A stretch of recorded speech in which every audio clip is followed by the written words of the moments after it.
Right then, welcome back to the channel. We're going to be looking at a left back or a left side centre half hybrid today. Manchester United are clearly trying to focus on the defence. It's a big position of concern.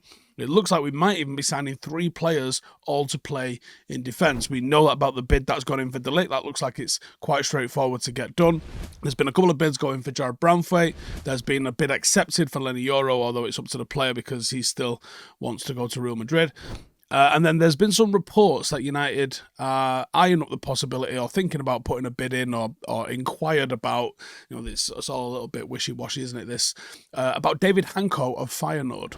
Now, there's a lot of money potentially being spent on defence there, and United are going to have to identify some opportunities in the market where value is as important as the player that you're getting in. And there's a decent player here, actually. Whether or not United are able to get this one done, I think depends entirely on the price that they're going to be quoted by Feyenoord. But let's have a look at what Hancko's all about and perhaps why Manchester United do want him. The Euro 2024 finals are right here, and what better way to enjoy the excitement than with friends and family and sharing a great case of beer. My very good friends at Beer 52 are offering you a free case of beer, and this time they're not just giving you 8, they're not giving you 9, they are giving you 10 and exclusive beers right to your door. Simply go to beer52.com/Howson and cover just the $5.95 postage to get 10 unique beers delivered right to your door. This month they're celebrating Euro 2024 by curating a case of outstanding beers from Germany, Belgium, Spain, and of course England and Scotland. With some of Europe's top footballing nations and breweries included, it is the perfect case for enjoying the Euro 2024 finals. This can from Bruno looks amazing, and the beer is even better. The vibrant hop profile ensures it is bursting with flavour, while its rounded palate delivers a smooth finish that will keep you coming back for more. Also included is a hoppy lager from craft beer legends Omnipolo and a dynamic porter from Spain's highest rated brewery, Basqueland. If you don't like dark beer, just choose the light case, and don't forget you get a couple of tasty snacks. You can also learn about the fantastic breweries featured in this case with the award-winning Ferment magazine. And even if after all of that you're still unsatisfied, you can simply pause or cancel at any time. So that's beer52.com/Howson to claim your free case of 10 insanely good beers right now. That's beer52.com/Howson, Howson. Enjoy the Euros with some amazing beers and make it a memorable event for friends and family. So Hancko's a 26-year-old Slovakian defender, currently plays for Feyenoord. Prior to that, he was at Sparta Prague. He's also been at Fiorentina, as well as playing domestically in Slovakia as well. And he's very versatile. He is comfortable playing left-back or left-side centre-half. At the Euros, he was part of the Slovakia team, which came within inches of knocking England out in the last 16.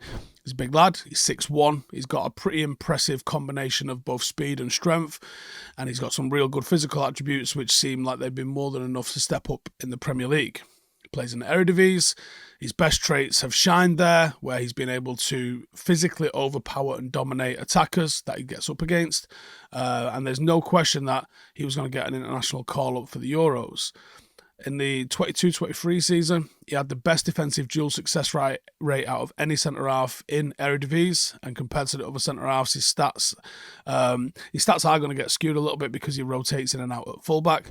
But when you look at the per night, he's in the 99th percentile for all of the following, right? Are you ready for this? Non-penalty XG, shots total, expected assist total, shot creating actions, passes attempted, progressive passes, progressive carries, successful take-ons, touches in the opposition penalty half, and progressive passes received.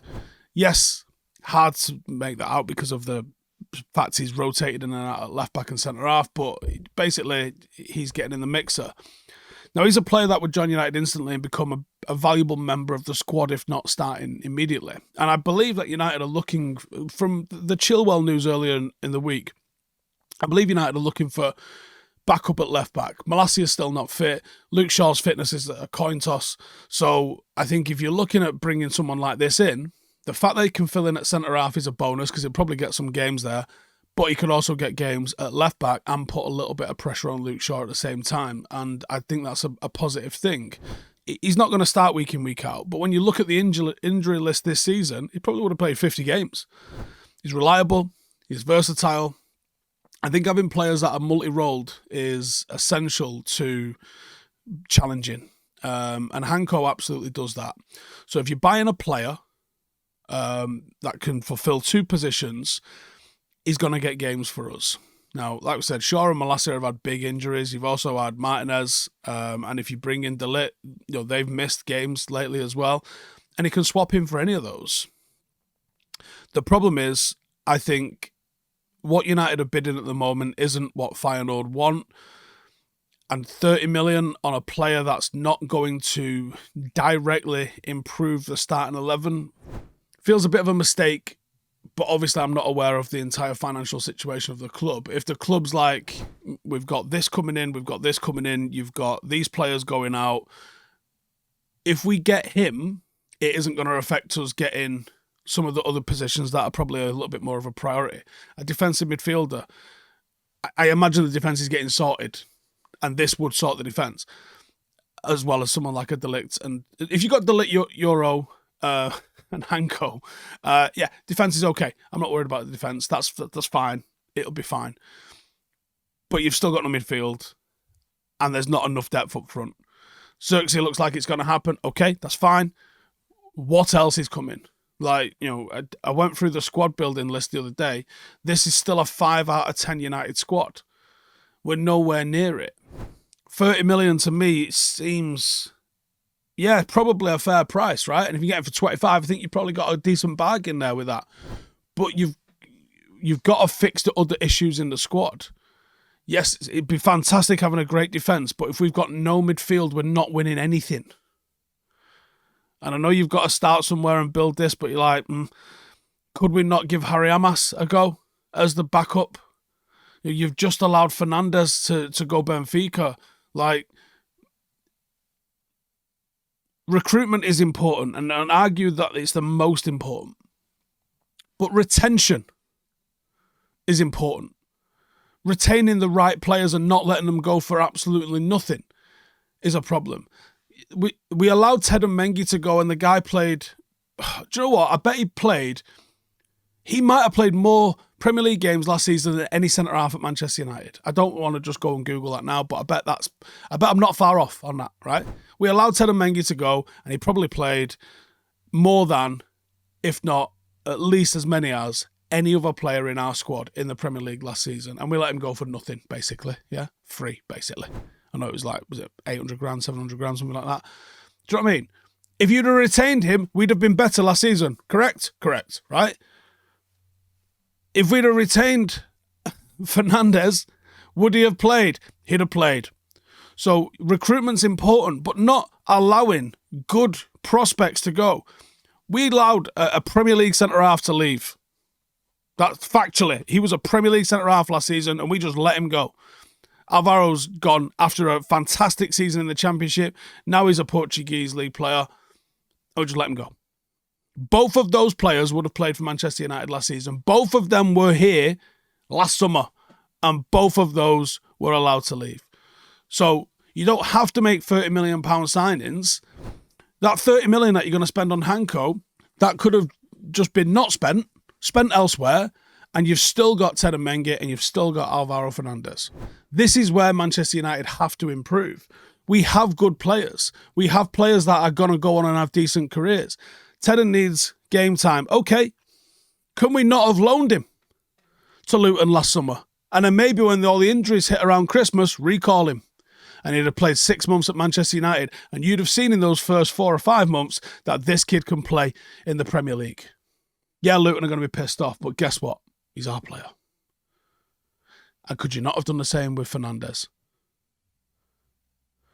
Because he absolutely would have played.